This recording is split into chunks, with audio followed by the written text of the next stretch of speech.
2020 meeting. Okay, and first item up is, where we go? Al Sarabi Estates. They've asked for a continuance, an exception of, and accept the extension of time. Oh, everybody hear me? Yep. Okay. Yes. We have a request from Legacy Engineering dated November 20th. They want an extension through January 30th, 2021. And that they would like to have a continuance through the 30th. So I'll make a motion to allow grant extension up through January 30th for Al Wasabi. Do I have a second? Second. Discussion? It was Katie. Okay, all those in favor? Aye. Aye. We're doing one at a time. John? Everybody's gonna say, yeah. We're gonna do like a, what do you call it, executive session. John? How do you vote? Mr. O'Leary? How do you vote? Votes aye. Aye. Katie? Aye. Sarah? Should we make it January 31st? Well, you said January 30th. That's all we've asked for, so. Okay, all right. That's an aye. Phil? Aye. And Jack, aye. So it's 5-0-0. All right. And the next one is, we'll do the easy ones now. We had two A&R filings. Jeff, What? you need to continue it to January 7th at 7:15. Oh, you got time for that? Okay. What is it? January 7th at 7. January 7th at 7:30. So we don't need a motion. That, well, there'll be no more notifications. It'll be continued until January 7th, 7:30. Okay. Now, on to the A&Rs by my notes. Okay, that's another American. On behalf of the applicant, Acorn Terrace Realty Trust, he's withdrawing two A&R plans were filed in October relative to the property with frontage on Lewiston, Maine. Assesses parcel 33-266 and 33-267. And he wants them returned. I mean, he wants to take them back and he wants his money back. So first I'll ask for a vote on to let him take them back. I don't know how we can stop him from not. So I'll make a motion to allow him to take them back. Do I have a second? Second? Okay, all those in favor? Aye. Aye. Okay. Aye. All right, one at a time. Same. John? Aye. Katie? Aye. Sarah? Aye. And Phil? Aye. Okay, and he's asking for his money back. Did we do anything with it? Kate? No. No? No. Kyle, you didn't have anything to do with it either then? I know you're on mute, Kyle. Can you repeat your question, Mr. Chair? You didn't do anything with the Acorn Realty A&Rs, right? No. Okay, all right, I'll make a motion to give him the money back, as we've done nothing other than hold it. Do I have a second? Second. We have a second. All those in favor? Aye. Okay, John? Aye. Kate? Aye. Sarah? Aye. Phil? Aye. Okay, so we bang that one out. On the rule.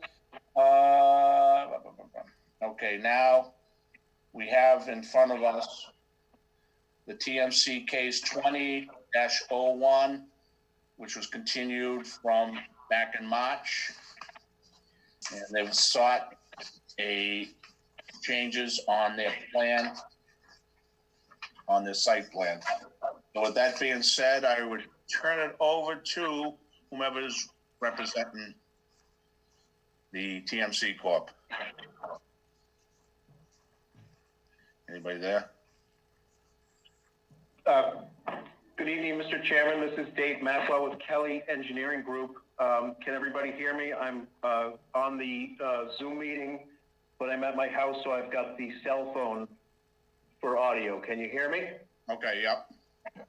Okay, so Attorney Mark Bobrowski is supposed to be on the Zoom meeting, but I'm looking at all the names, and myself from Kelly Engineering, and also Michael Manzo and Matthew Blackham of the ownership group are here, and I'm going to hand through the rest of the attendees and see if there's anybody else, and if Mr. Bobrowski is on. It appears he is not on, but we don't want to hold anybody up and would like to continue. Matthew or Mike, would you like me to continue, or would you guys like to say a few words? Well, David, this is a continuation, and you submitted the plans, months ago. Yeah. Really, so the purpose of this meeting is to really close out the special permit, as I call it. So why don't you continue, please? Excuse me, until our attorney jumps on the call, jumps on the Zoom. Sure. I will, for the benefit of the planning board members that may not have been here a few years back when this project was originally approved. And I'll just give a brief overview, and if we need any slides or you need me to take the screen and put a plan up, we could do that as well. So the site plan in front of the planning board is to effectuate some minor changes that were made to a project that was had a previous site plan approval number that we weren't able to reopen that one, so we just filed a new one. The site plan associated with this is really for the Corcoran multifamily residential project that is on the subject property. Sorry, somebody just fell down my stairs in my house. My father has Alzheimer's and he just moved here from Hawaii. Oh, no. Oh my God. Is everybody okay? Sorry about that, folks.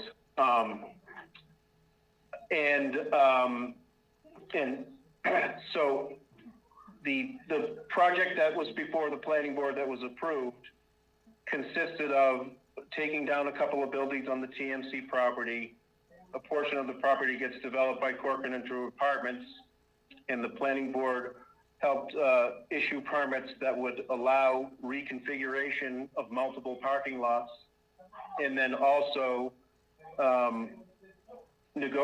assisted with a potential license issued by another board to lease parking to the MBTA.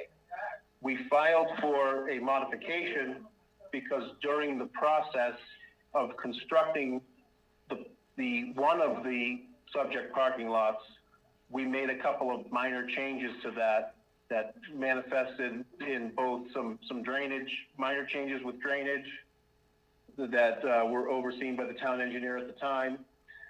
We also had some comments by the building inspector to incorporate more ADA parking.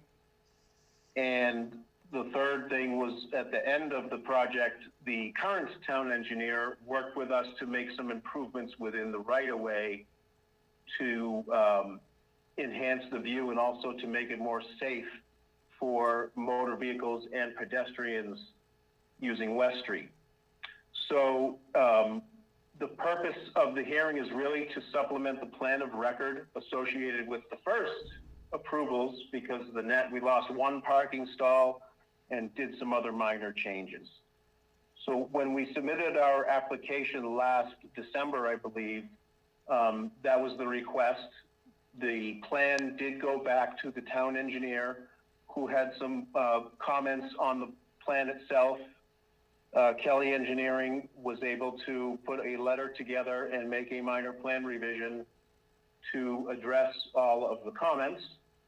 The good news here is all of the parking lots are constructed, operational, and we think everybody is pretty happy with the project on the TMC side, where the use of the Walpole Business Center is a vibrant economic use, and also the parking lots came out great with the new landscaping and creation of green space and improved the view through West Street and Elm Street.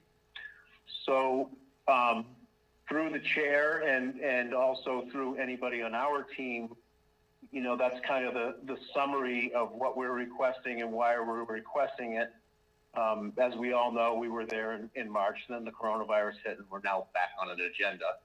And I have some things, if we need to share the screen, I can do that. And would like to turn it back over to the board unless Mr. Manzo or Mr. Blackham have anything to say at this time. David, thank you. Mark Bobrowski, our attorney, who's been on this matter for 6 or 7 years, has just joined the Zoom meeting. Mark, you're on mute.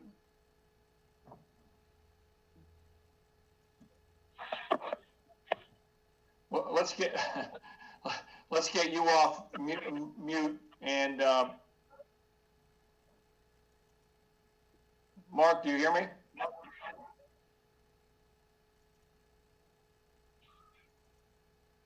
I know you've been having computer problems. You communicated with us.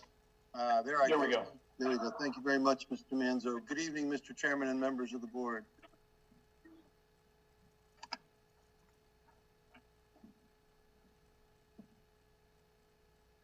Mark, we can hear you now.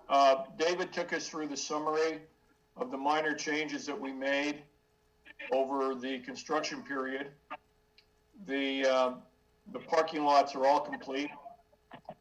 Frankly, I think they look great. I was down there recently. And from a legal point of view, Mark, and of course the board, what are the next steps to move this ahead? Thank you. For the record, Mark Bobrowski, my office is in Concord. I'm the lawyer for the applicant. You'll recall, members of the board, that the town requested certain changes be made to the parking lots. We came in on March 5th. That seems like eons ago, doesn't it? Just 8 days before the pandemic was declared. We had a productive meeting that night. We responded in a initial manner to the town engineer's different points. The town engineer at that time was not prepared to review our work.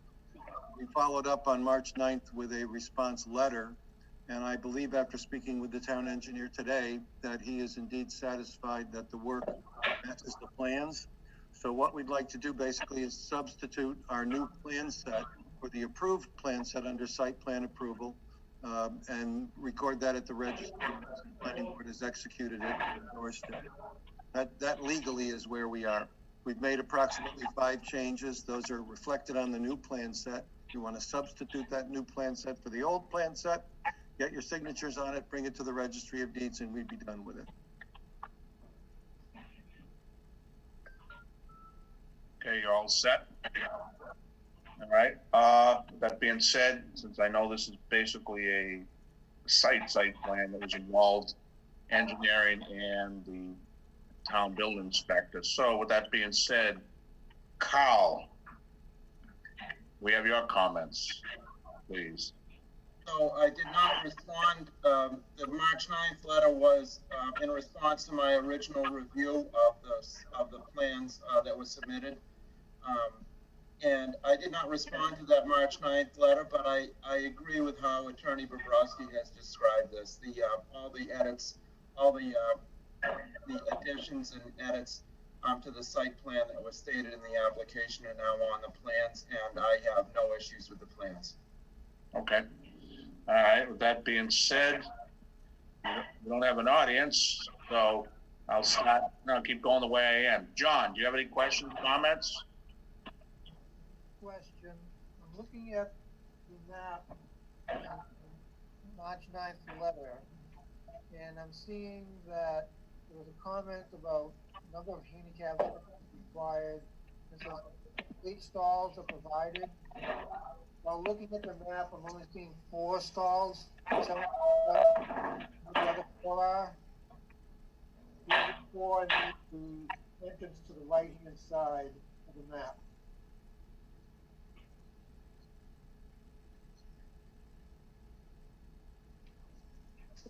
Okay, this is David here. We added the 4 handicaps on the right-hand side. That was correct. Another 4 somewhere. Based on your letter, I got the impression 8 stalls are provided. Oh, there are 4 more. There's the subject parking lot that we had made the modifications to is a remote parking lot across the street from the subject building. There are additional handicap stalls within the subject site on the opposite side of the street at the intersection of Elm Street and West Street. So these 4 plus 4 more in another location. Yes, that are not, we didn't make any changes to those, and they weren't the subject of the remote parking lot reconstruction. They were already at the site. Okay, thank you. All set, John? Kate?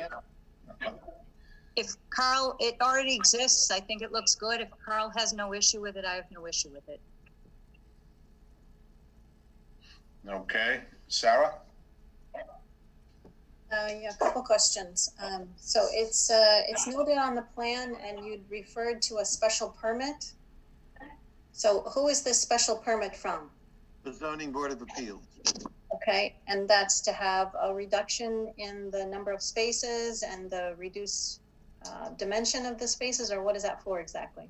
Under your zoning use table, there is a special permit required for making parking spaces available for lease. And that was the special permit that we applied for.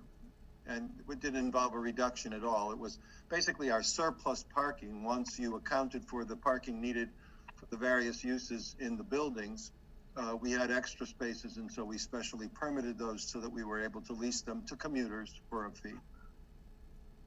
Okay, was it this meeting or the last meeting? I thought somebody mentioned that there is no leased spaces. So there are leased spaces? There's a relationship not only between the building and commuters, but I believe there's some spaces that are involved in the Corcoran proposal as well. Okay. Okay, and then last meeting, you told us that you've provided 185 spaces, and this plan here shows 182. And you had also said that it was determined by, I guess, the ZBA that 183 is required, so that's 1 less. I think we actually have 2 more than we anticipated on the plans, and it has to do with the ultimate configuration of the ends of the parking areas.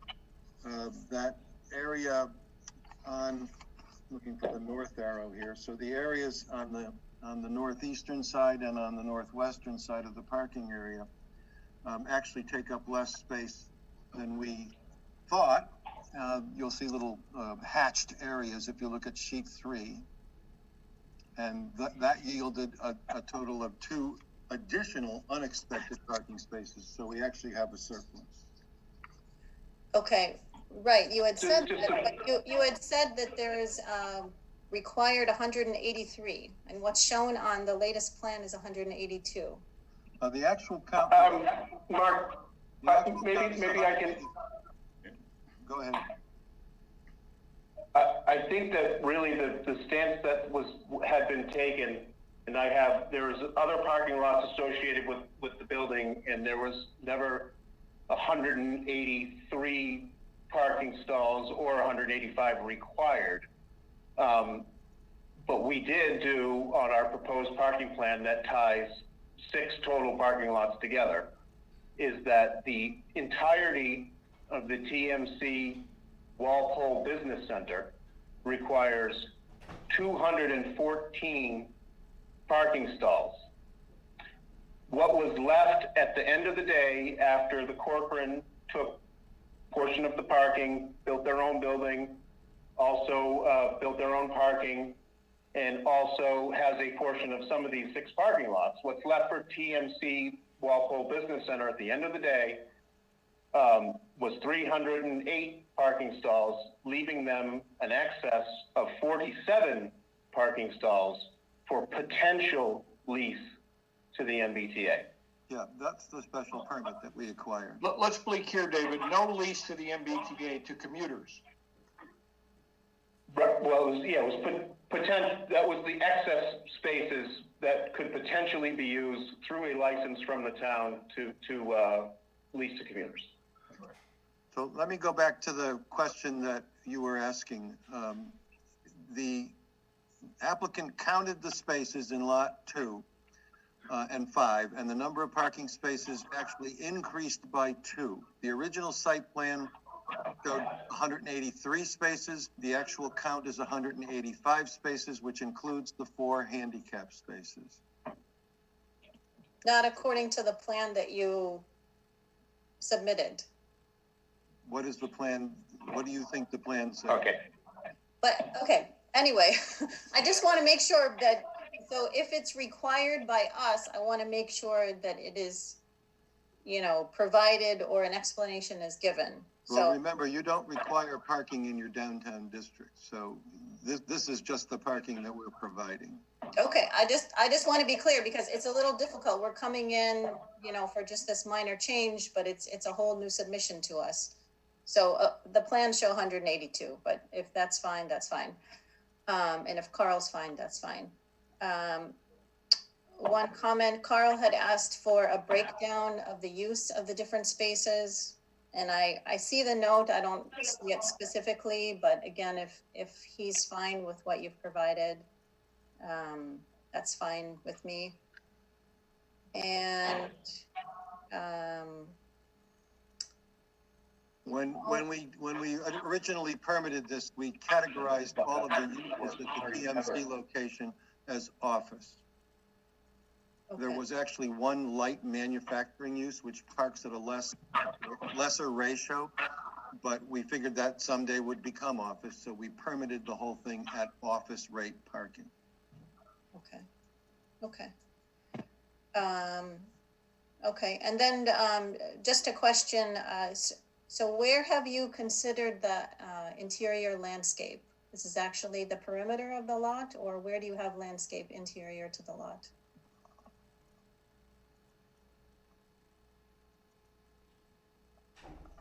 Mike or David, can you address that?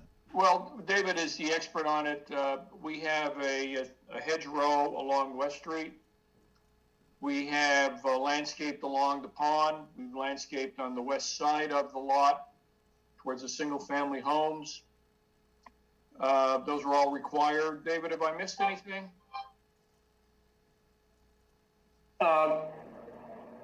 No, I don't think so, Mike. Is basically to answer the question is you'll see on sheet 3, the plans, all the areas that we removed pavement. Right. So when we do the interior landscaping, we kind of cut triangles between everything and calculate what's within the parking lot. Okay. Okay, I guess, just, sorry, one other question. Regarding the roundings, for the exit, that was only required to the main exit, not the one further south? Yes, this is David Macwell again. That's correct. So kind of what happened is we increased the rounding due to a couple things that were happening. The entrance that's directly across from the Corcoran construction site was getting driven over, and we quickly realized that that's going to be the main parking lot that a small delivery truck or anybody else is going to pull into. And we increased the radii on one side to 16 feet and the other side to 10 feet. And the opposite side of the parking lot, which is way down on Riverview Place, is much less used, and to keep people at slower speeds, we don't anticipate any trucks using that one and driving over the curbs. But the tight radius up on West Street was getting trampled by construction use, and we decided to kick that out so it wouldn't get ruined anymore, and also any trucks that need to pull in there to figure out where they're going for any uses within this area can get in and out adequately. Okay, okay, so that's fine. Thank you. Those are my questions. Thank you. Okay, Phil? I have one question. On the 2 striped islands where you're also doing snow storage, so are those being landscaped too? No, those are proposed to just be striped islands at the end to ensure that we have an adequate driveway width on both sides before the other parking that is perpendicular to those. and it's house a couple of light poles as well. Okay, It's really so just the leftover space. it showed that edging that looked like it was vegetation. Yeah. Yeah. Do we have, where we have the created vegetation is really it's cross-hatched with a pattern. And that is more meant to show line striping that you can't park there. Oh, Thank you. That's all I have. you all set? Awesome. All right. I don't have anything because remember from last time and Kyle looked at it and a lot of this is generated from Maggie and now Kyle and Mike Yanovitz, so I don't have any issues. So make a motion to close the hearing. Second, Second, all those in favor? Aye. Okay, John, Aye. Kate, aye. Sarah, Aye. Phil? Aye. Okay, Jack, aye, so it's a vote. Make a motion to approve the modified plan as presented. Do I have a second? Aye. Second. John seconds it.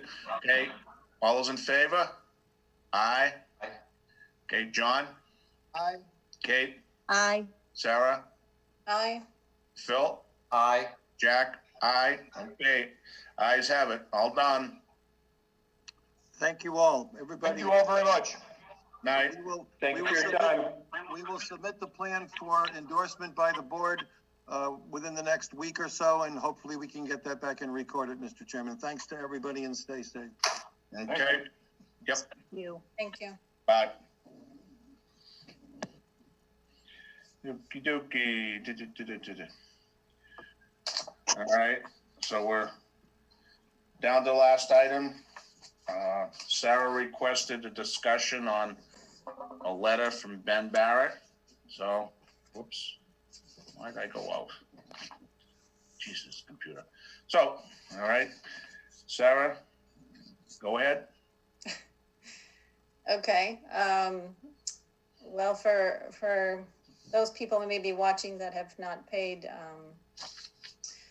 that much attention or didn't see it, Ben Barrett, who is the chair of the select board, wrote an open letter to the planning board regarding the recent failure or non-passage of the inclusionary zoning bylaw at town meeting, and he let us know that that although the select board could not bring it back to town meeting for 2 years, the planning board could.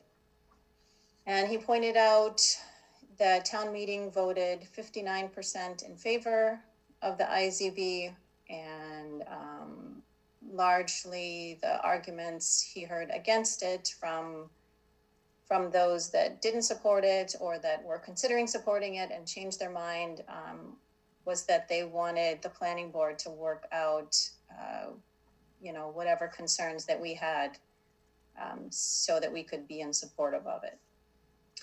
So just to recap, at planning board public hearing, I voted against it because I had concerns mainly about single family developments, subdivisions. But I do think that we can work on it. I think we can create, well, it's basically created, but I think we can modify slightly what the select board and Walpole Housing Partnership have put forward, using consultants, and perhaps we would also request a consultant, and I think that would be appropriate. And I basically kind of wanted to see what the board thought of that idea. I think town meeting in general is supportive of an IZB. They just want to make sure that it's appropriate and, will serve the town and won't get us into, court battles and things, and that it makes sense for development in Walpole. So I'd like to make that happen. I'd like to be a part of that. I'd like to, work further with the community, engage with developers, consult with other towns, and really get a good bylaw for Walpole. All right, Phil? And first, just to let everyone know, I'm also on the Housing Partnership, which was the board that did a lot of the research and actually working with consultants framed the article. So I also want to support this whole notion that we should bring this back, that the planning board has the opportunity to do that. As Ben noted in his letter, we have a critical housing crisis in Massachusetts, particularly Eastern Massachusetts. It's even worse now that the eviction moratorium has expired, the situation with the pandemic. So this is an opportunity for Walpole to make a step towards at least in the medium term, long term, having more affordable housing within our own community. Many people in our own community cannot afford to live here. So I just want to bring out that the Housing Partnership with the Select Board had a lot of hearings. There was numerous hearings. There was a number of presentations to the Planning Board. There was a lot of input that came from the community. There was opportunities for developers to speak. I think that, for whatever happened, unfortunately, there was a lot of issues that came up at the very end, and that kind of was so late that it was really hard for those, I think, to be answered. So I think this is an opportunity, as we, the planning board, we can look at this and we can bring up. I think they're very minor. So I think that these can be addressed.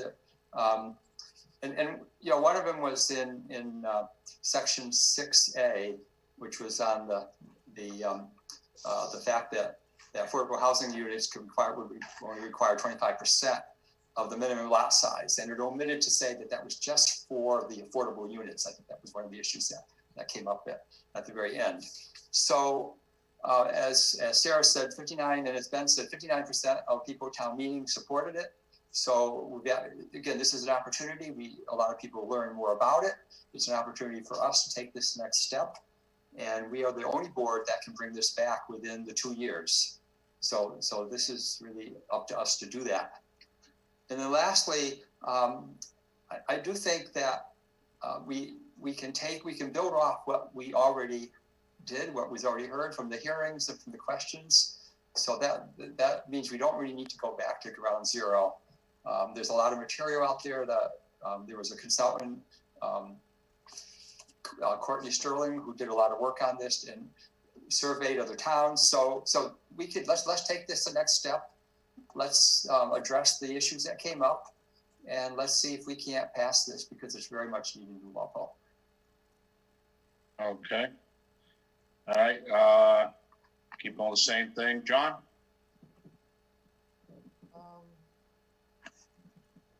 Well, I've thought that the plan is something that's needed. I think we'd have to look at it, and as was brought up by several people prior to town meeting, there are some glitches in the way it's been worded.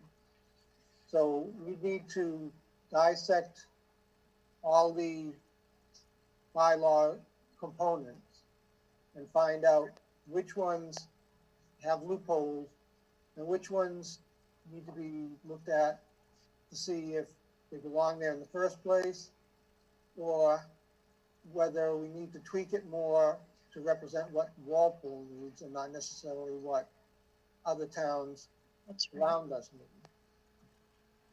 Oh, by the way, am I being here? Can everyone hear me fine? Yes. Yeah.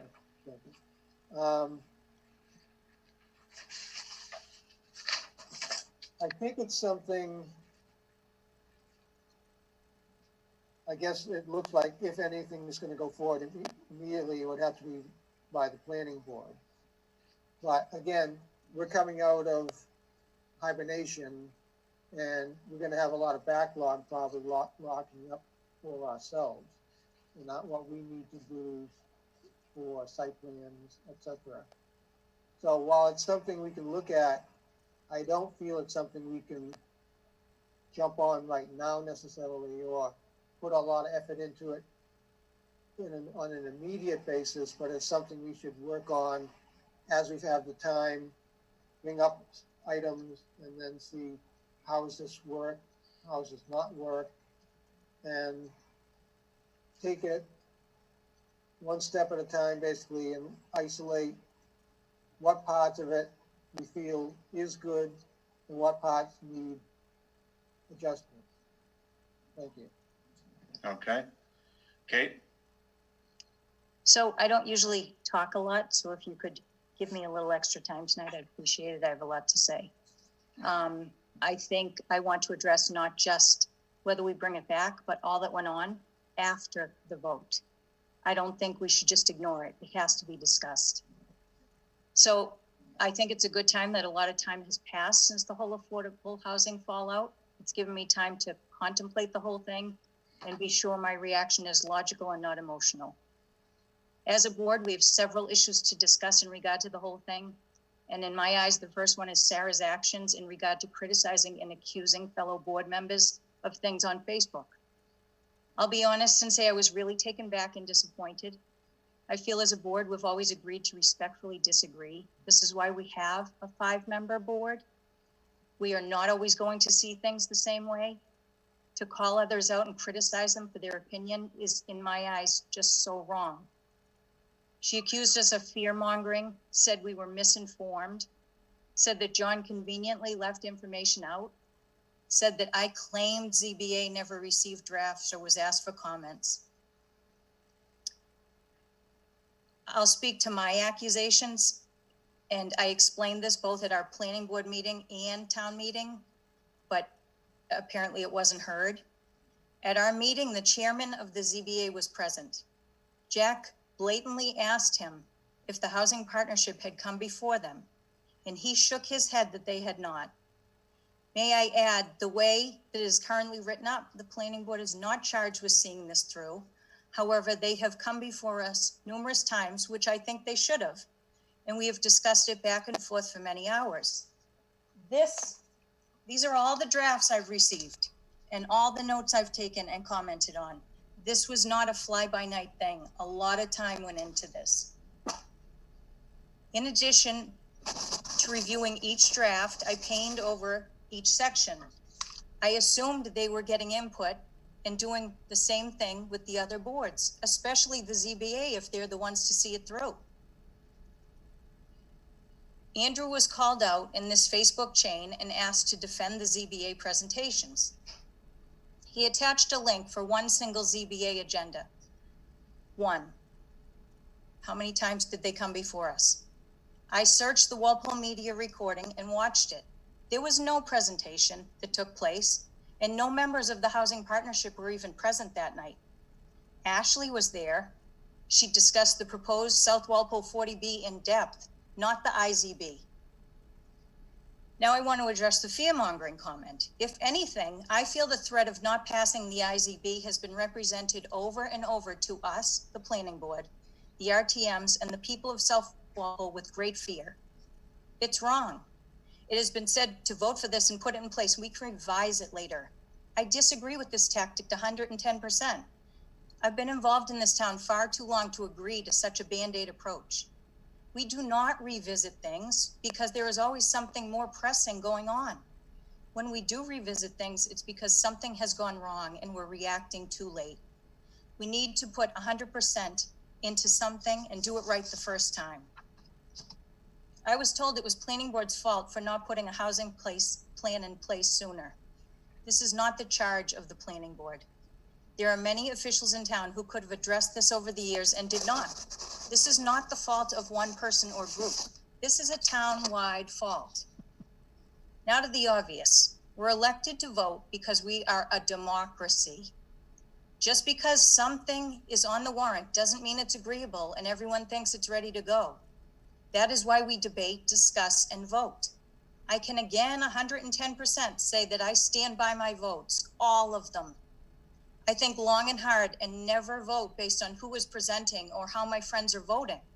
I vote based on what I believe is best for the town as a whole, not just me and not just here and now, but long term.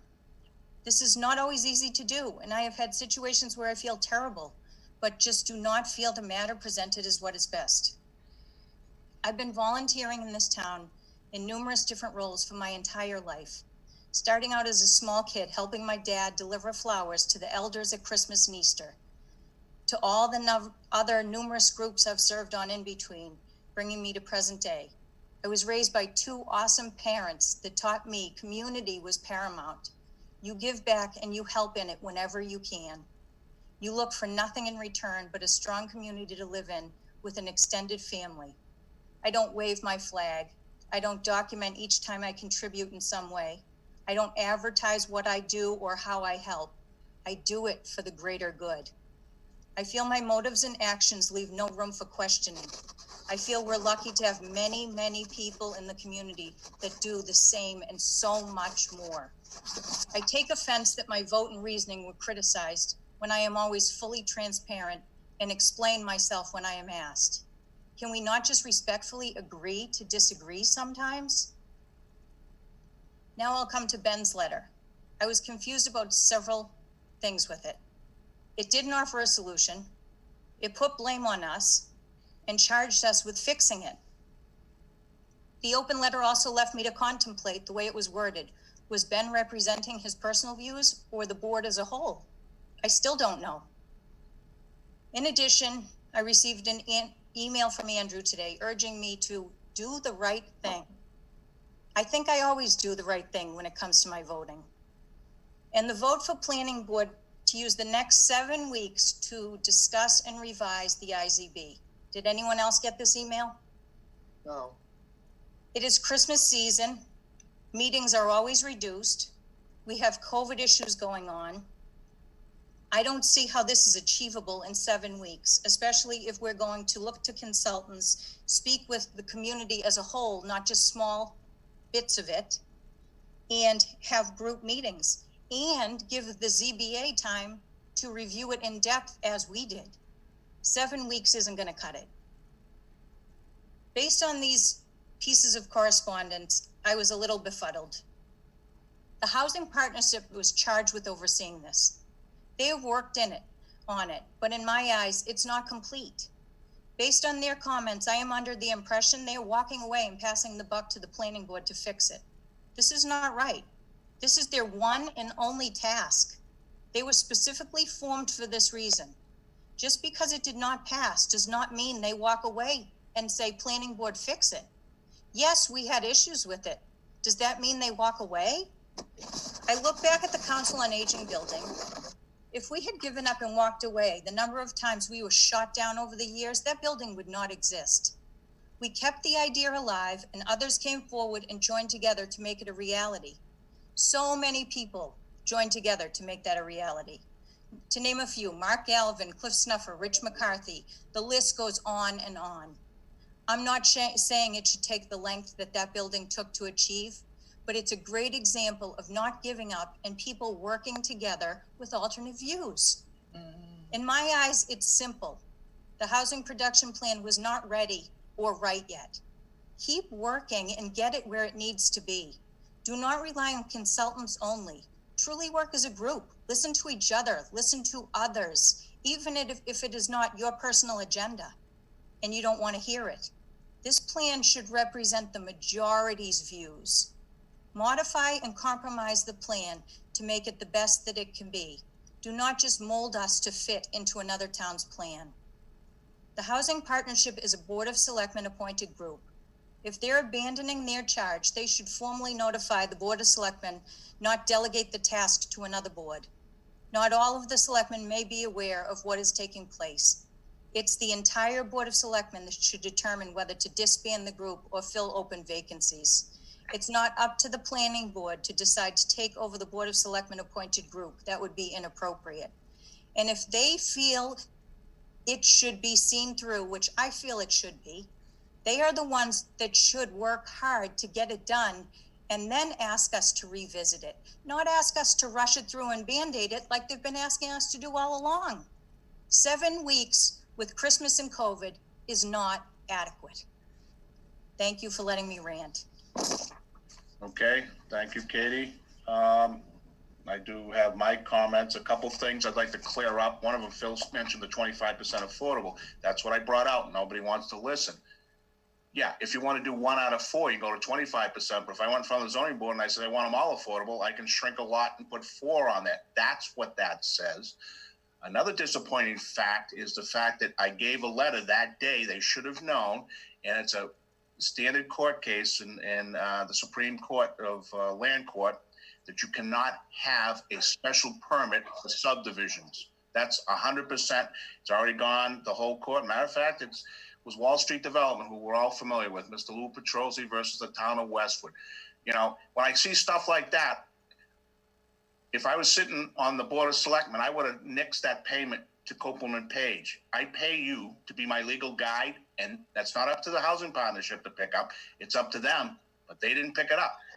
In my mind, that's not too good. The next piece of advice, what was said is, and I know what's happening, is the more you say it, the more people are going to believe it. We're not the only board. No one says we're the only one who can do it. Matter of fact, the selectmen could do it tomorrow. The zoning board can do it tomorrow. Why doesn't someone read the book? Or does someone just want to shove it at our board to do it? If you read it very clearly, it says you can come back within the 2 years, provided you have a new article and provided it has enough substantial changes that the planning board votes that it does. So where Ben Barrett gets that information is totally wrong. What he's done is he's stuck it to us in front of everybody. So I just wanted to clear those up. What Katie said about the 7 weeks. Yeah, I mean, let's get real. 7 weeks, not me until the 7th. They had 2 years, consultants and community development directors and legal. No.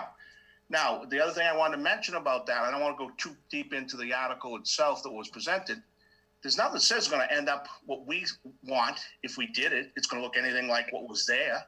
And I can see that being another issue, because you're going to get the town meeting and another group doesn't like it.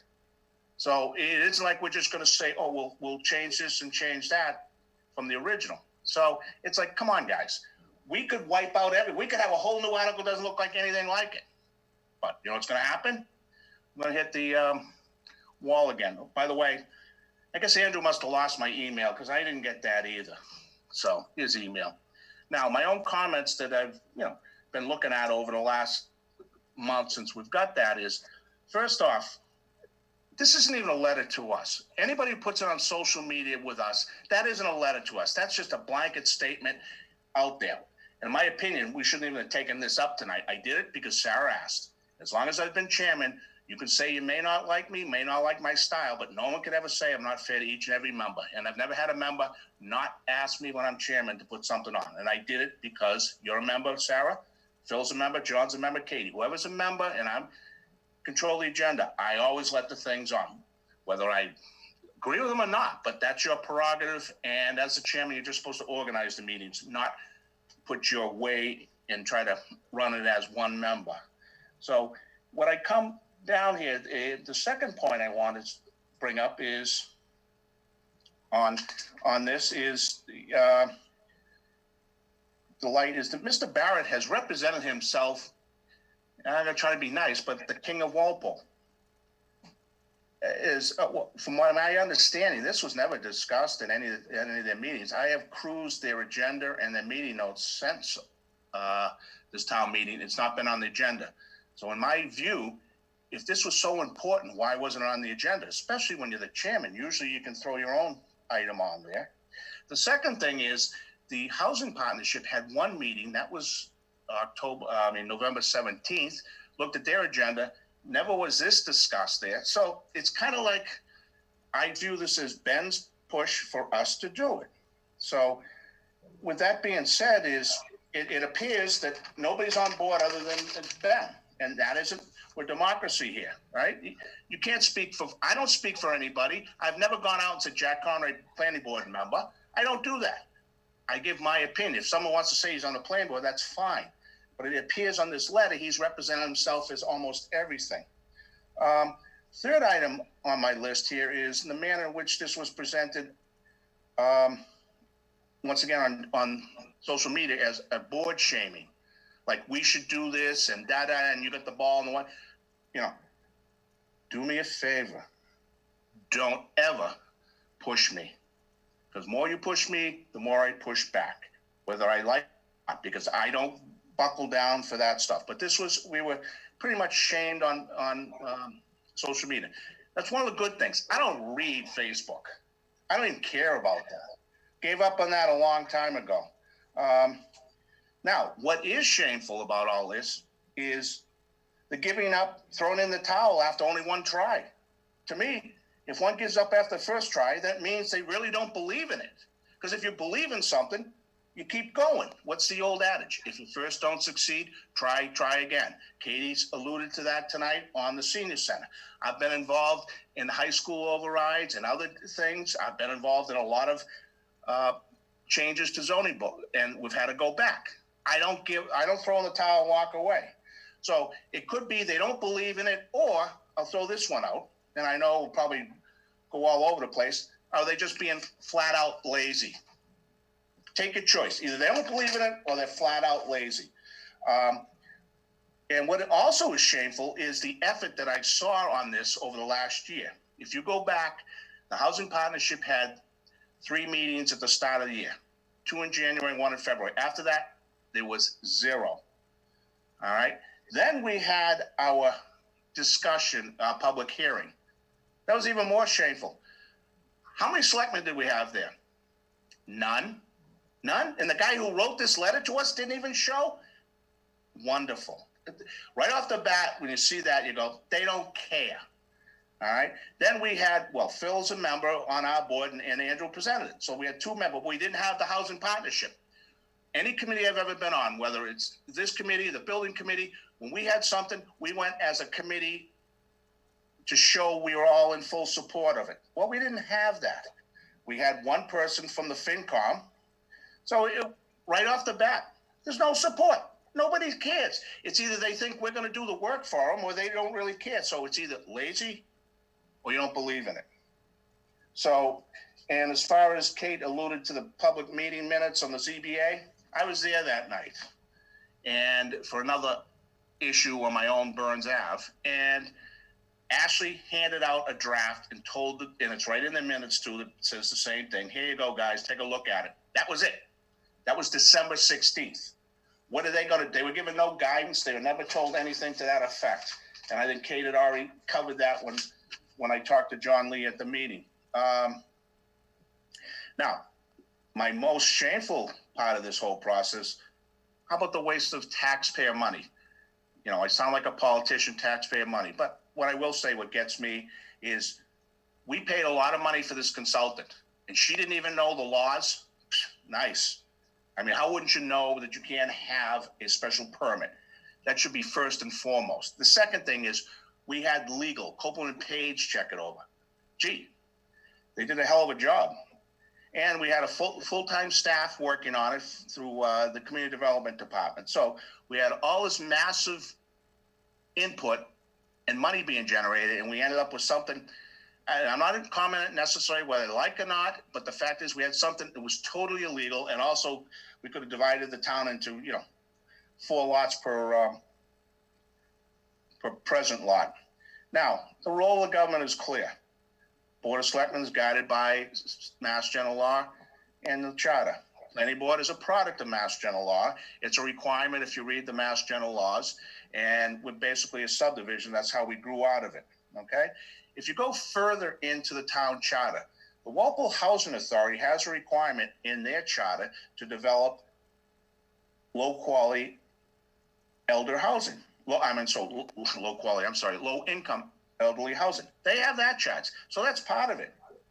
Walpole Housing Partnership has a letter of memorandum that was dated January 7th, 2009, that has about 7 or 8 pages that clearly outlines the duties, the task, and everything of the Walpole Housing Partnership.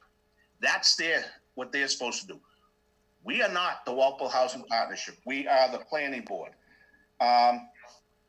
So my final point again is, once again, if you give up after 1, then you're either lazy or you didn't believe in it. Take your pick. And that's kind of where I'm ending it, is the fact that right off the bat, and nobody, if you want to argue with me, that's fine. As you know, I don't mind an argument, but I don't think anybody can defend the lack of support that night when we sat in the tennis courts when it was cold. That was told me right off the bat. They don't care or they were just too busy something else. And once again, I'll go back to Ben. He writes this letter. He doesn't even show at that meeting. That doesn't spell anything too well for me. If you want something, you keep at it. So I guess you kind of know where I'm coming from. Is the fact that, in summary, very simple. It's not our charge. Not our charge. It can be done. They could do it again if they so be it, but not our charge. So with that being said, I am done. So with all everybody's had their say, so might as well put it to a motion. Yes, Phil? I just feel that I need to say a few things being a member of the Housing Partnership, just to answer some of the things that have been said. If you could bear with me on that. Yep. So first of all, it's important to remember that the Housing Partnership worked very hard on this. And I know it's been characterized that, the housing, that we're lazy, and that's, I think we need to avoid those type of. Well, wait a minute, Phil. I didn't characterize lazy. I gave you a choice. Either you didn't believe in it or you're lazy. Pick one. That's my view. But this is not a positive way to move forward on a very important issue before Walpole. So first of all, the Housing Partnership worked on this. It came before town meeting the first time, and it was, before the planning board and the finance committee in the fall 2019 town meeting, in which case then we took it back because there was a lot of extra work that had to go on. Oh, I will clarify that, Phil. I want to clarify that. I was the one who pointed out to town council they had it wrong.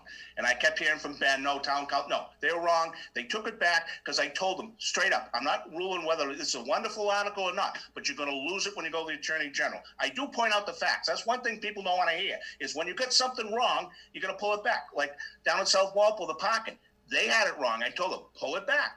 The solar thing, pull it back. Whether I like it or not, doesn't matter. I'm not the final vote. It's town meeting. But I know when something's going to be kicked out at the Attorney General, that's what I pointed out. So that's why it's pulled back. It had nothing to do with they had to redo something. They just had it wrong. So. Well, we can, again, I'm not going to try to argue the whole what happened when, as much as to make the point that the Housing Partnership worked on this for over 2 years.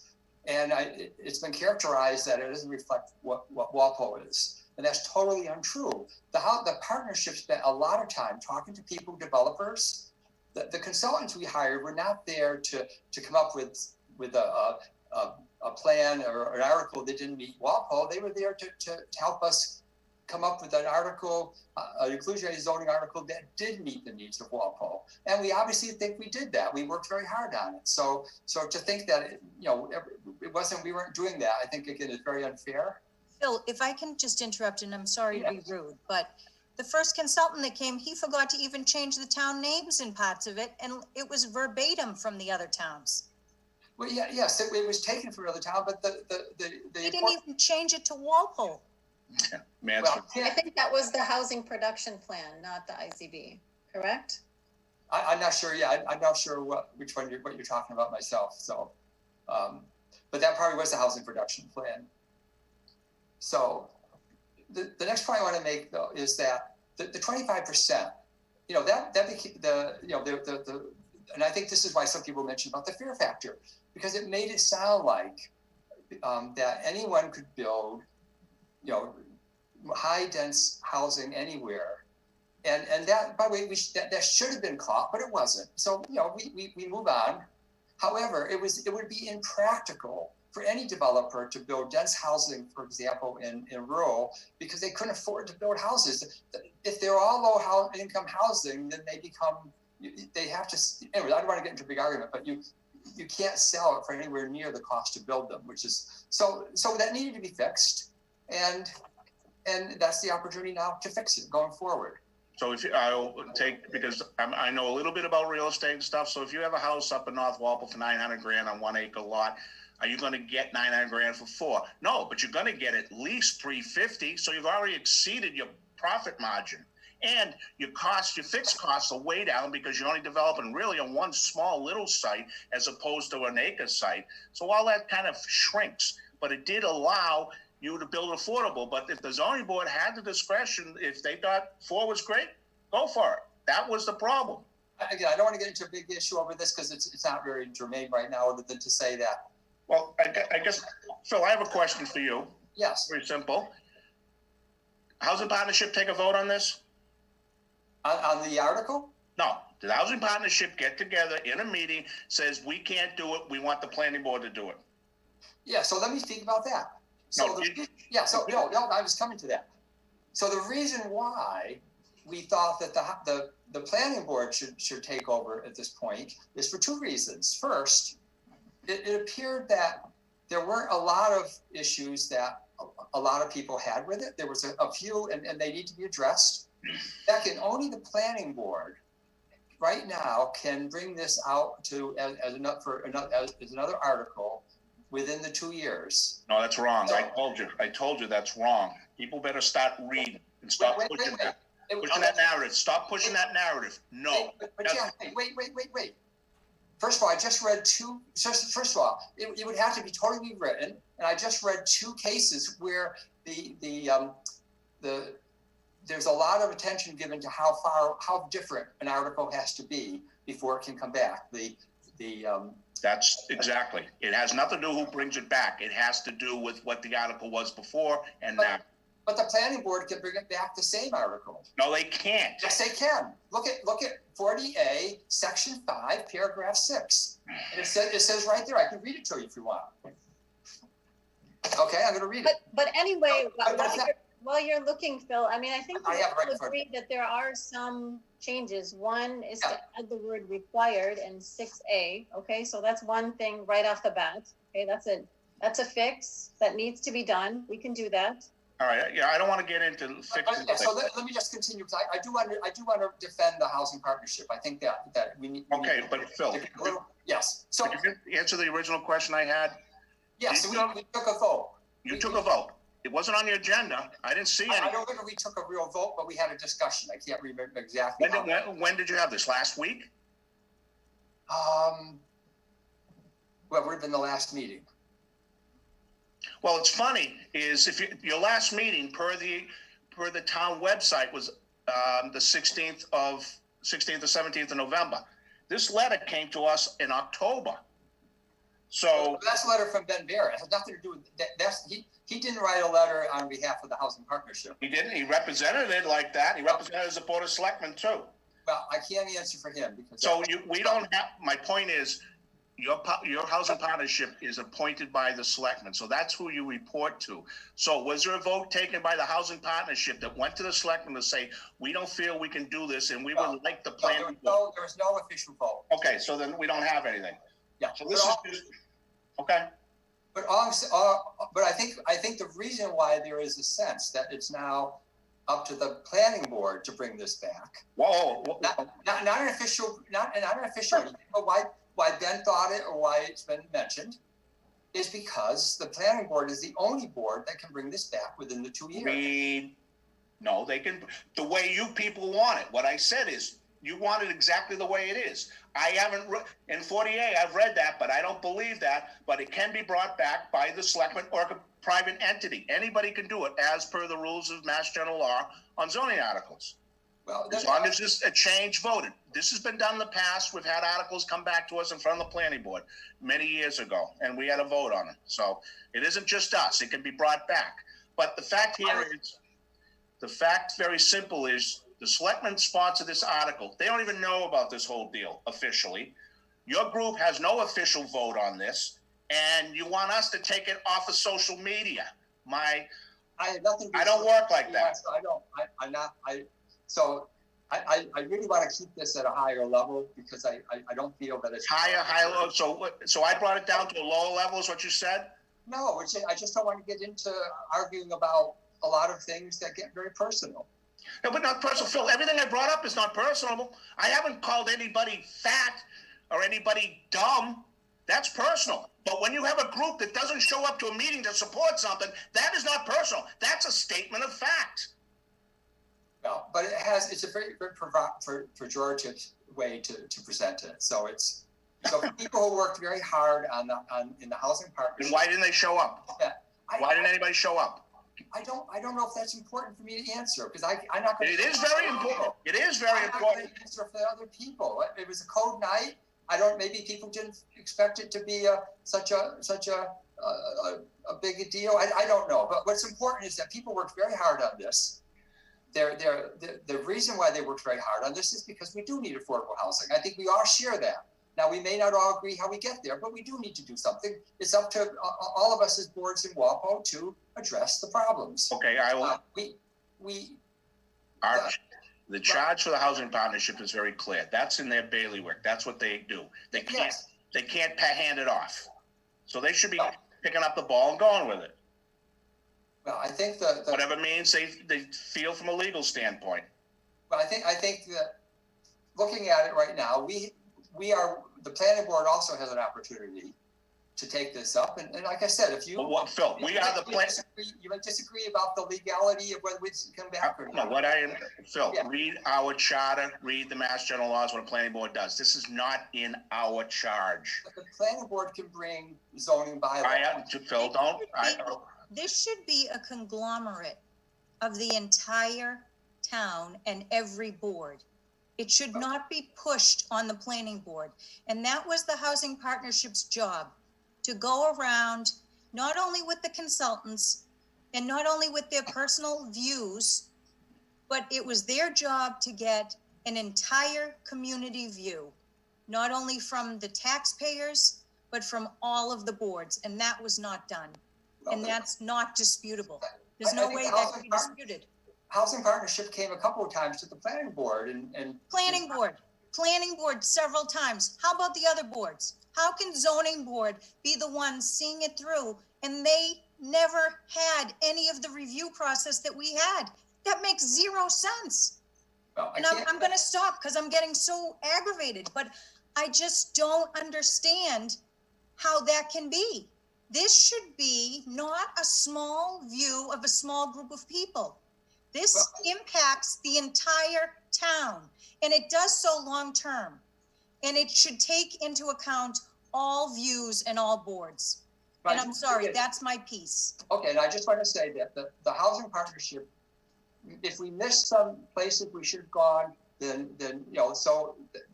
our apologies. However, to not recognize the number of hearings, the amount of work that was done to try to get input from many parties.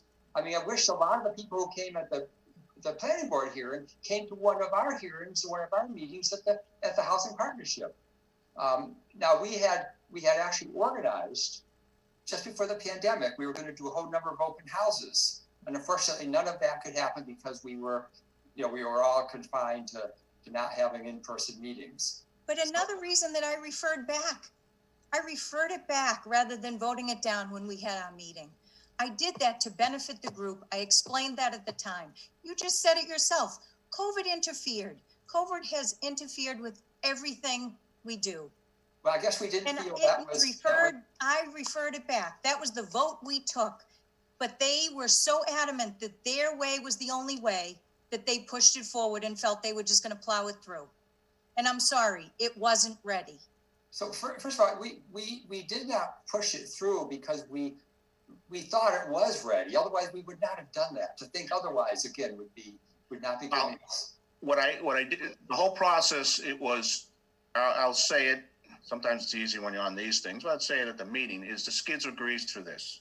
You were 100% greased. What I'm still angry at, fortunately I caught myself before I swore, is the fact that the FinCom decided on their own to take this up at a September 10th hearing before we even had our hearing. That has never been done. We weren't even invited to that meeting. And it's pretty bad when you have the vice chairman of the FinCom is also presented to the housing partnership. So it's kind of a closed little audience. No one's explained that to me, how that all went down. That ain't the way you do it. The process is very simple. You have my opinion is FinCom should never be voting on zoning anyway, because it has nothing to do with money, but they've always had it. But the fact is they went in there September 10th and got a vote without ever hearing from the public.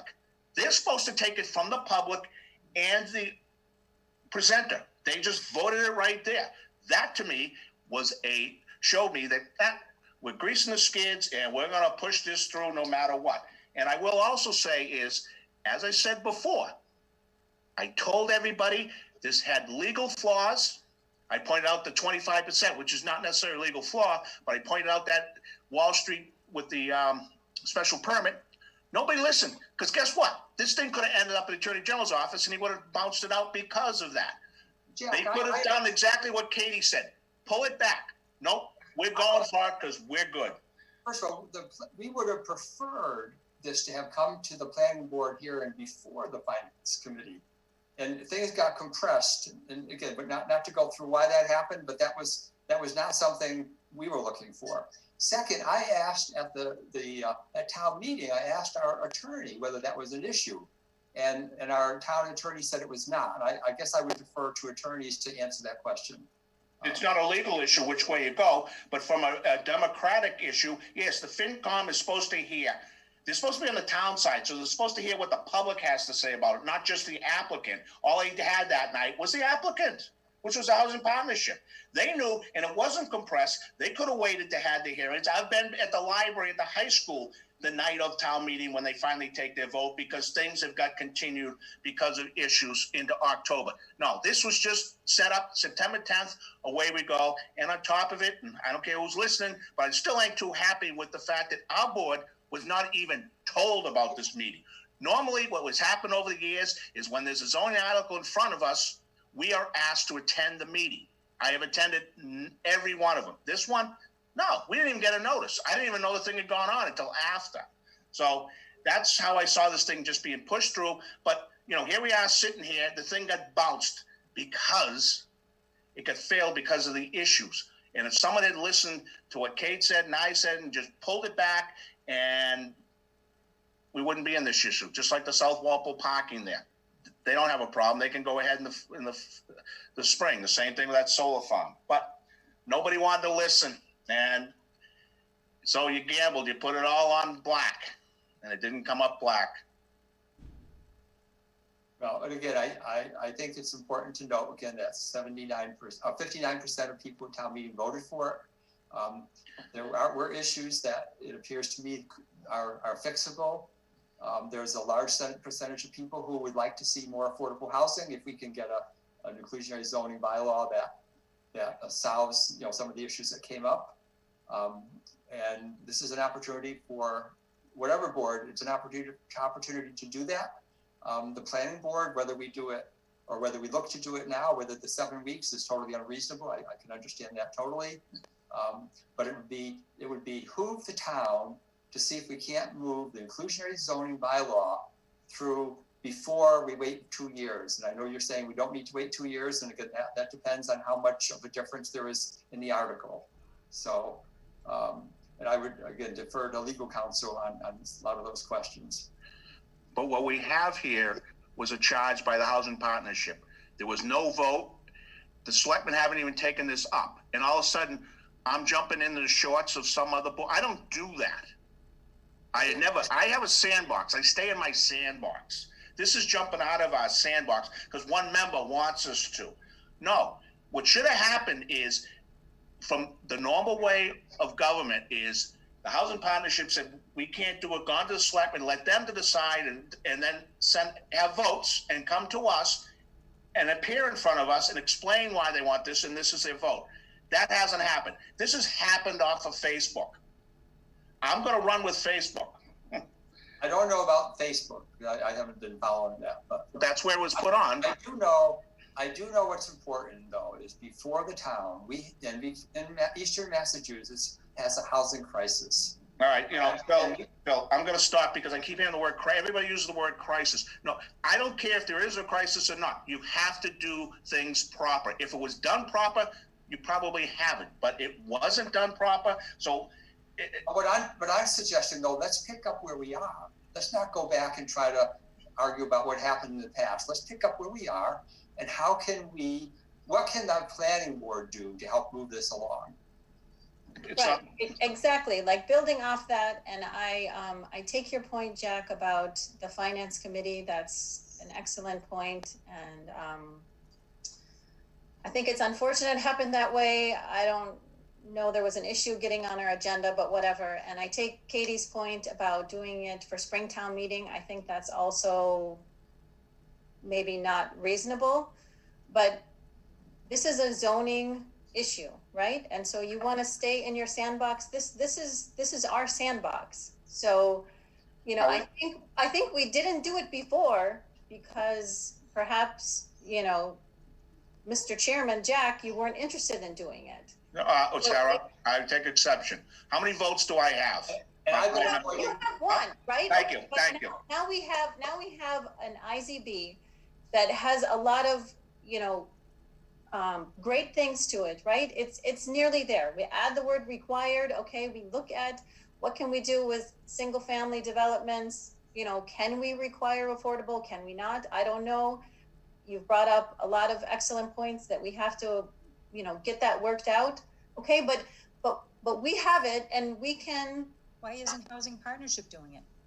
So, Because we are the planning board. I'm sure they would work with us. I'm sure they would. let me say, yes, the housing partnership, I can't speak for them, but I can only speak for myself. We would welcome, I would welcome as a member of the housing partnership, working with the planning board to have more of a dialogue and more of a discussion and bring out these issues. You know, a lot of the issues came out at that hearing just before town meeting, and it you know, for whatever reason it happened, but it made it very difficult to really address them or to even discuss them and answer them. So let's go where we are, and let's all see how boards can work together to do what's right. Now, Jack, you mentioned earlier about the housing authority providing for low-income housing, and that's why the housing trust was proposed, because the housing authority needs funds, and if they were ever going to do something like that, but this is way off in the future. I'm not trying to bring this up. I'm just saying that all these things work together. So having, you know, the inclusionary zoning is going to do some to help affordable housing. Having a housing trust so that we can accumulate money that we can work with the housing authority or other agencies to build lower income housing, because it's important to know that the low income housing that's called for by the inclusionary zoning bylaw is not very low income. It's 80% of what's considered to be affordable. So there's a lot of gaps we have in the housing needs, and we need to do different things to address them. So no one thing is going to help solve everything, which is why we have the housing partnership working on the housing production plan. The inclusionary zoning was just one piece of the recommendations. So I feel we have worked with them, and I feel we have worked with them, and I'm willing to continue working with them. Great. But I feel it is their task, because it is a greater task than we can take on, and as John said, run our regular business. And it's a greater task than just getting us on board. They need to do the job of going to everyone. And that's not something we should be spearheading. So Okay, I am very willing to work. But I think they can do those things, and we can present it to town That meeting. is good. It'd be good. No, Kate, it would be good to work with you, and I think this is what we need to go for. We need to have boards working together. You know, Look at this, really, just stop for a minute and look at this. Can you see how thick this is? They can't say we haven't worked with them. We had meetings, we had discussions, we had sidebar conversations, we had sidebar meetings. What I'm trying to say is I'm willing to continue to do that. We have not neglected this. We have not thrown it at them at the last minute. It's a situation of, it is their task. It is more than we can take on. Yes, we should work with them. I agree with you. But I think the reason we need to work together is because we need to understand. We have been working together. Well, we need to do more, because obviously if there's issues come up, and I'm not trying to criticize anyone, I'm just saying that let's try to make things work better than I thank you. I thank all the members. Work better, Phil. I was very quiet during this whole thing, and we're getting lambasted all over Facebook like we're the big bad bullies. That is not working. I don't care. Matter of fact, I enjoy that, because if you don't like me, I don't really care whether you don't. I'm here to do my job. You can never say I don't do my job right, but we're getting killed. Now, let me ask a very simple question of the Walpole Housing Partnership, which you're a member. You'll speak for yourself, I understand, Phil. I'm not putting you in the spot for the whole group. Why don't you have the zoning board do it? You have them doing the whole thing. They're the ones who should be doing it. Has anybody approached them? So if we haven't approached groups that we should have, then. No. How come you haven't approached the zoning board to sponsor the article? Because they're the ones who are gonna administer the article, the way it's been written. I think the thought right now was approaching the planning board because of the two-year. No, zoning board's in there too. Zoning board can do it, but it's gonna be changed around. When I read that, again, I don't want to be speaking for the. You can read all you want. I also told you, you change the article, comes in front of us to say it changed. But it has My to point is- it has to change a lot, you know, otherwise you can get into. What is, okay, then no one has answered me. I've yet to hear, because when people present this stuff, they only present what they want you to hear and not what I wanted when I ask questions. Why wasn't the zoning board involved in this at the start and being the sponsor? And why would we be the only town in the state that where it wasn't administered, what I went through, by the planning board? Every other place either was in their bylaws or is administered by the planning board. I know the answer to that, because as I talk, I am the answer why you went to the zoning board. I'm not, you know, let's call it a spade here. You know, Big Bad Jack, ooh. No, But you have the option. If you're gonna put zoning board, let them do it. First of all, Benfield and Norfolk also go to the zoning board of appeals. Oh, no, wait, I'm sorry, I did that wrong.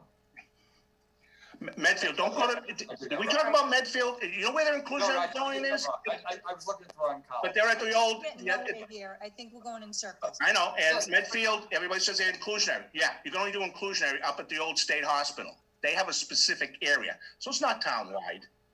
But at the end of the day, let's try to all, and I'm not saying this that no one's been working together, but just going forward. Well, but hear me out. We need to see how the boards can communicate more and work together. I think if the housing partnership, some people like myself, if people think it's understanding what the issues are earlier on so that they could be addressed. And that maybe that wasn't always understood for whatever reason, you know, not blaming anybody. So let's go forward. Let's look at how we can address affordable housing. This is one of the vehicles, one of the levers we have to do that.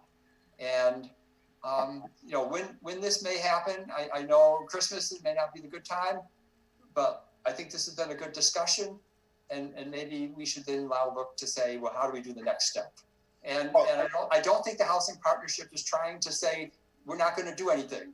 The housing partnership has worked really hard on this. They were disappointed that it didn't pass, and we need to keep working on it. So we need, the housing partnership needs to also keep working on this side. Okay. All right. As Kate said, we don't go round and round, but what we have in front of us is we have one letter from one individual. We have no official anything from all the bodies that have been involved that presented it before. So, and we're just going to take it on a whim. That ain't the way to do it. And I will bring that back to the housing partnership and see whether they want to send a letter then. So Jack, can we entertain, you know, a motion or a thought that the planning board would consider to sponsor a future article or would consider future discussions working with the housing partnership and ZBA? We've always considered future discussions. I don't think we've ever shut them down. And I think that's an obvious one. I'm not willing to sponsor anything until more parties are involved. I think that they should be the ones spearheading it. I think that more groups need to be involved, especially the ZBA, and maybe more input from the selectmen as a whole too. So. But the select board did vote on this, right? On what? They voted on the inclusionary zoning bylaw. Yeah, but it failed. 5-0-0, they voted in favor. Yeah, that's good, but it failed at town meeting. Right. But I think it just came up the question about the plan. No, I said they should be included. Yeah. In the discussions, as well as what I'm trying to say is it's a big deal. Everybody should be included and everyone should be in on the discussions. It shouldn't just be someone shows up and gives a 5-minute summary or hands a handout and then they vote on it. They should be included to the degree we were included. We were included, we were given lots of information. We talked to them repeatedly. We talked to them about various issues. I think we gave opinions, they gave their opinions. We agreed on certain things and disagreed on others. And I think that has to continue, but it has to continue on a bigger level. And Katie, just so first hearing, you gave some very valuable input that we actually changed in Some of it went in. Yeah, so we And- did, so But that was very again, good. We again, heard and I that. think this, Phil, I'm sorry to keep interrupting. Yeah. With the Zoom, I find it tricky. So, Yeah. but I think that, to my point with the consultants, is one of the biggest things I had a problem with in the beginning was that Walpole residents should have first opportunity at this housing. And I was blatantly called out and told I was being discriminatory, blatantly. And then all of a sudden it came back and 70% was allowed. And I think that just the attitudes, there's been an air that needs to go away. We need to work together. And there's no, you know, we all have a goal here to achieve. And, you know, to say that's discriminatory, that doesn't have to be said. Say, you know, I don't think that's permitted. Say it in a more respectful way. And then it turns out they were wrong. It was permitted. So just an example along the way. Yes, and I did give a lot of comments, and I appreciate that a lot of them were listened to, and some of them weren't, and that's okay, because we are allowed to not always agree 100% on everything. But it has to be done on a larger scale. That's my big thing. This is a big deal. It impacts the entire town. It has to be done on a large scale. I will just, in closing here, I just want to point out to everybody on the board and anybody else who's listening, the big bad guy allowed this hearing to go through on the tennis courts. I was within my purview to say, no, we don't have it because of the COVID. We didn't have to do it. We didn't have to do that zoning. I could have said, no, we're not doing it. But did anybody give me any credit for letting it go? You know why I did that? Because that's my job, all right? You may not like how I vote, but I never go against what is the best for the town. So I put that out there. I could have said no, and the only reason we're here tonight, and if anybody's out there, is because they changed the law back in the middle of Mid-November. November, and we had to get anything done by the 1st that was already on the table. I could have said no. And guess what? That you never would have had your town meeting on that article because you didn't have a report from the planning board. So I just want that out there. So you can't say I don't cooperate. I pointed out the bad stuff. I guess people don't want to hear the bad. Don't give the guy credit. I would be patting me on the back for saying, thank you. We got to get that fixed. No, it's like, you just don't like us. The same thing with having the meeting. So that's what you got to understand. But I can go on and on and on. But why don't I'll make a motion whether to sponsor the article or not. All those in favor of sponsoring the article, but I will say this, I'm voting no anyway, because here's another thing. I am not taking any articles or anything as long as we're in this shutdown, because we kept hearing people didn't hear, and I kept hearing from the finance committee, oh, we had plenty of meetings. Yes, the 20 or 30 people, but no one could walk in. This has shut everything down. To me, if you're trying to do it once again under the cover of your mask, it's kind of sneaking in. My own personal opinion is there shouldn't be any of this major changes as long as we're locked down like this. That's my point. And who knows what we're going to be in the spring if it increases. So, but I'll Jeff, make it. before you make that motion. Yep. So if you make that motion and it gets voted down, Yep. does it put a nail in the coffin? Because I think instead the motion should be made to send a letter to the Housing okay. Partnership and tell them to push on. Keep Push working. on, but we're not Word sponsoring. it better than I'm wording it, because I've had a long day, but All right. I don't feel it's ready right now. So I'm not willing to vote to sponsor anything until I see change. So I'm not sponsoring it in its current format. Okay. That's why we voted against it at the meeting on the tennis. That's why I voted against it at the meeting at the tennis courts and a town meeting. I don't feel in its current format it's ready.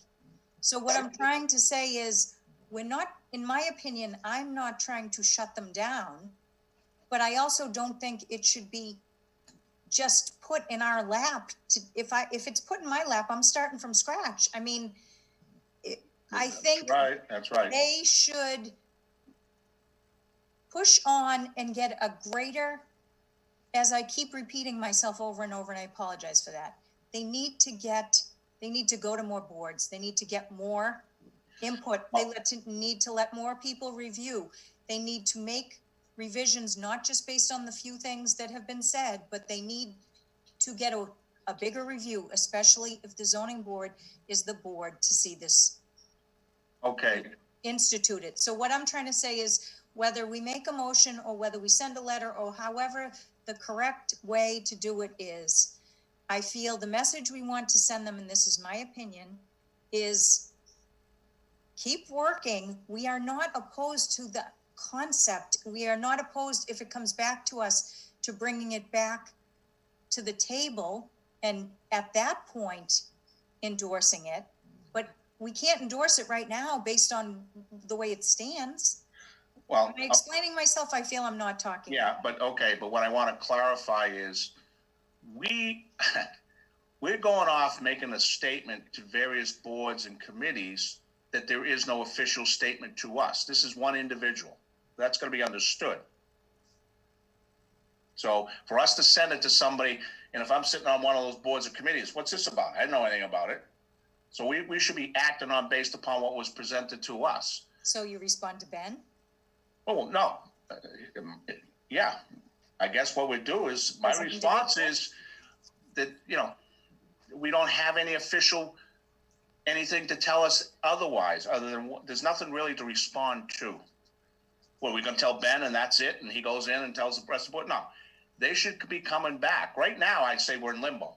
Nobody's said anything. There's been no official word from Housing Partnership. There could be other members on it says, no, we want to do it, and we'll do it with the zoning, or we'll do it with, until you get a vote.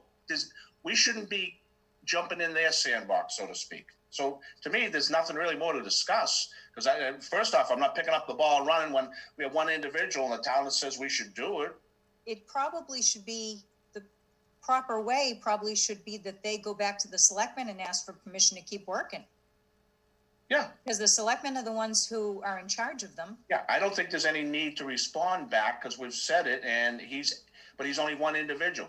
We weren't asked in an official capacity, none of us, to do this. We were only asked by one individual. That's it. So can I ask a question then to the members? Would we have discussions with the Housing Partnership or the ZBA or whoever, the select board, not like under the strict guise of, public hearing 2 days before town meeting, but a cooperative discussion about, the contents of the bylaw? And also, I just want to add that we can initiate to say we want to work. We want to promote the Housing Partnership to work on this. They don't have to ask us in order to make a statement. Really? They were charged with doing this through the selectmen. To me, you're stepping on toes. Well, you're stepping on toes. Unless we write a general letter and say, I'm not in favor of any general letter. We got a letter from one individual. It's no different. He happens to be on the selectmen. But if we got it from Joe Blow from, Pocahontas Street, where I used to live, we wouldn't be sitting here talking about this, would we? The only reason we're talking about it is because it's Ben Barrett on the Housing Partnership, and he's a selectman. But I view this letter as one individual who just happens to be on these other boards. That's the way you have to look at this. So, in my opinion, there's really nothing for us to vote on, because we have nothing given to us. You have to wait for your official word from the other boards, what they think they want to do. This has basically been a discussion. As Jack mentioned, this is just an open letter to the planning board, signed by someone who happens to be on the select board also. He cannot speak with this letter for the select board, for the RTMs, or for anyone else. But what we need to do is not propose anything, take up a proposal and work on, the planning board is now doing this. We should continue to act as a sounding board for the Walpole Housing Partnership and anyone else who wants to propose inputs to what becomes a final version of the inclusionary zoning. So that we use what knowledge we have as to how the zoning bylaws work and how a change will interact with all the other zoning bylaws, because this will not stand on its own. It has to fit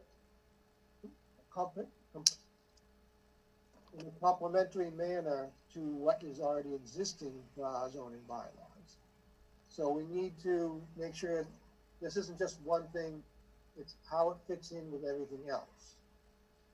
The idea behind their inclusionary zoning is a good one, probably something that's necessary.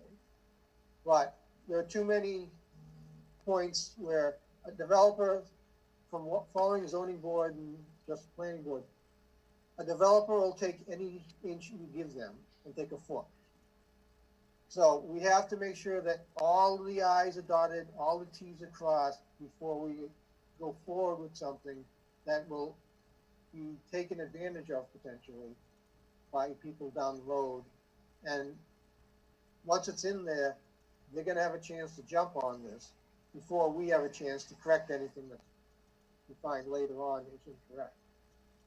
And I think, John, like what Sarah was trying to propose, it's important for, however these boards work together, it's important to get the input from the planning board during the writing process so that these things don't come up at the last minute.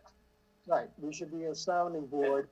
Like if we had seen the final version of the article, I think quicker, we could have looked at it and said, okay, this section of the bylaw can be misused, and it has to be readdressed. And I don't think we saw it in time to say, okay, this part, the whole idea, yes, we like the idea, but this part needs to be addressed so that it isn't abused.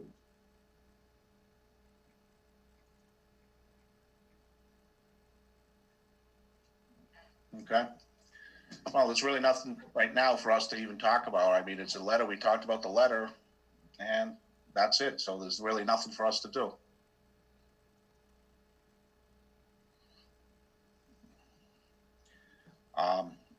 I could throw gas on the fire, but maybe I won't. But really, if this was that important, I thought all these issues would all have been done. You would have had votes from the selectmen, their discussions, and from the housing partnership, but they haven't. Once again, it's just one person throwing this at us.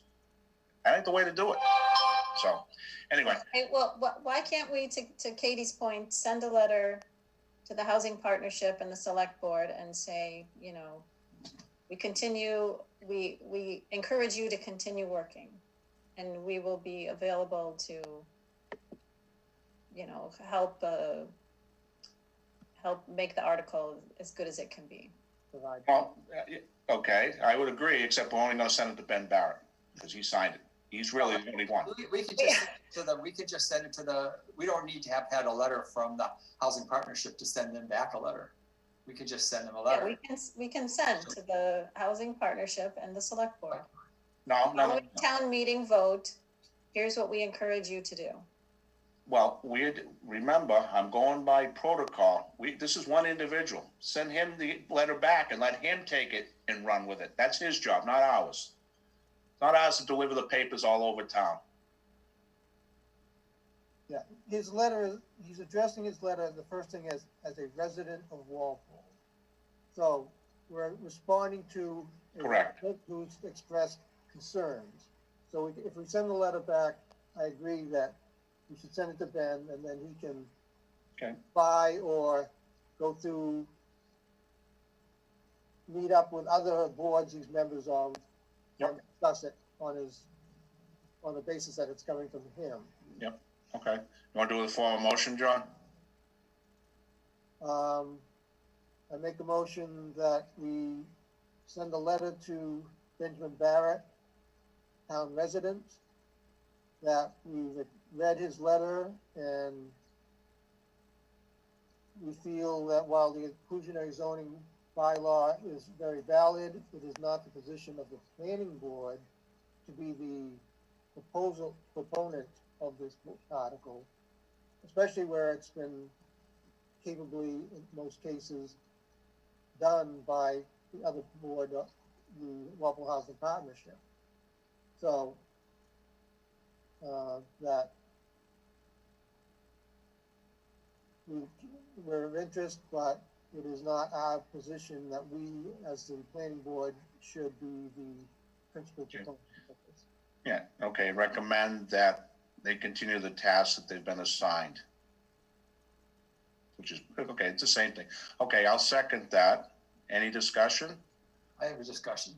Yeah, I think we should just send a letter to the Housing Partnership, thanking them for their work and encouraging them to keep working on this and to work with the various boards and see this through and not make it a personal thing and just do it to the board. it's not, Phil, I don't understand personal. We had a letter from an individual. We're sending it back to him. It's up to that individual to choose to do what he wants to do with it. Well, but we can send a letter to anybody we want. Okay, but we're addressing this one individual. I tell you what, Phil, if I got a letter like that on this board and I had nothing to do with it, I wouldn't be too happy. So it should be back to the author. We get the letter, we return it back. He didn't ask us to do anything else, you know, so it's his letter. So I second it. Any other discussion? All in favor? Aye. Aye. Aye. Opposed? Okay. No. Opposed. Okay, John, you vote aye? I voted What's your vote? aye. All right, Kate, Aye. Sarah, Opposed. Phil, Opposed? Jack? Yes. Okay, it's a vote. All right, next meeting is January 7th. Kate? Ms. Oh, Yep. Kate, Yes, we don't meet for another year? not for another year. Oh my God, but we have meetings in February though, huh? Yep, So our next meeting is in February, not the January 7th, 2022? what? Look at your agenda. I Says said, wait. January 7th. Two. Two. Oh, so what? I'm on vacation, thank you. Right, I'll be Yeah. on vacation. I'm gonna be sick that night in January 22. Okay, Stop all right. it. Make a motion to adjourn. John, Second, okay, do I get okay, John, vote. yeah, aye. Kate, Yes. Sarah, Yes. Phil, Aye. Jack, aye. Okay, it's a vote. All right, that's took care of everything. Okay.